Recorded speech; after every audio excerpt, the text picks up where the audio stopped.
All right, welcome back. Today, we're going to get right into something pretty incredible, the part of your brain that decides every single thing you do. I'm talking about everything from, grabbing your coffee to just deciding to stay perfectly still.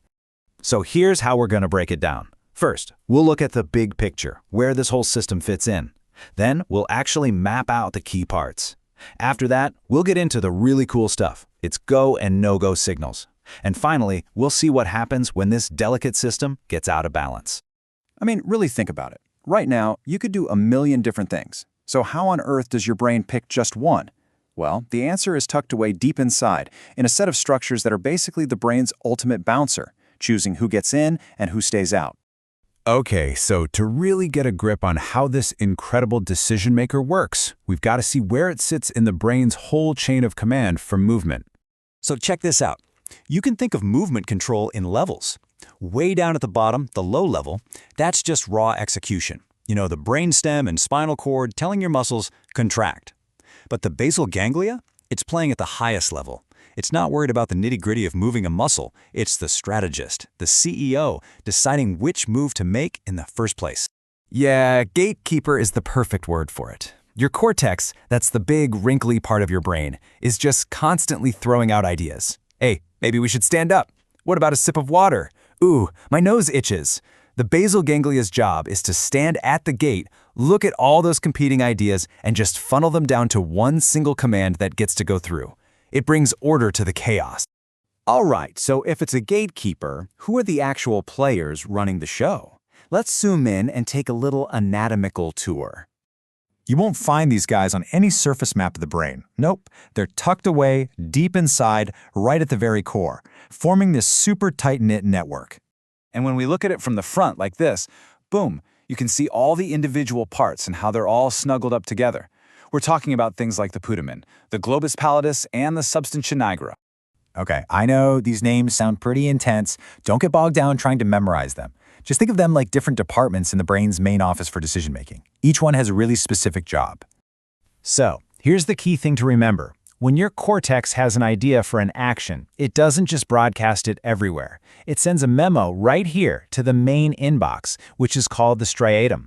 This is ground zero. This is where the whole selection process kicks off. Okay, so we've met the team. Now let's see how they actually work together. And it all comes down to this really elegant push and pull system between two critical pathways. So, first up, we've got what's called the direct pathway. The easiest way to think about this? It's the brain's green light. It's the go signal. The whole job of this pathway is to get things moving. When this circuit fires up, it basically releases the brakes on your motor system, giving a chosen action the all clear to go ahead. And this whole process shows off a really cool concept in neuroscience called disinhibition. Check out steps 2 and 3. The pathway is inhibiting an inhibitor. See, that output nucleus, the GPI, its normal job is to keep the thalamus quiet. It's the brakes. So by shutting down the GPI, the pathway is literally taking the foot off the brake.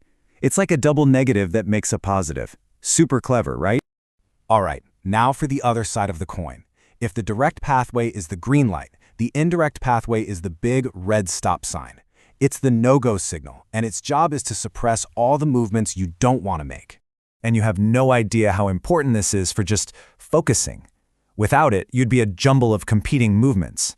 This pathway is what actively filters out all the background noise, all the other things you could be doing, so you can perform one clean, deliberate action. Now this pathway is a little more complicated, has a few extra stops along the way, but look at the final result. It's the total opposite of the go pathway. It ends up cranking up the brain's main brake pedal, that GPI, which then puts a hard stop on the thalamus. This is literally how your brain slams on the brakes to stop you from doing something. So let's put them side by side. You've got one pathway that's all about hitting the gas, and another that's all about hitting the brakes. And it's the non-stop, delicate dance between these two that gives a smooth, controlled, and intentional movement. So we've got this amazing balance, right? This go and no-go system working in perfect harmony. But what happens when that balance gets thrown off? And that's exactly what we're going to get into in this last section. And this is where all this theory gets really, really important in the real world. If that go pathway gets stuck in overdrive, you can see conditions with excessive, uncontrollable movements.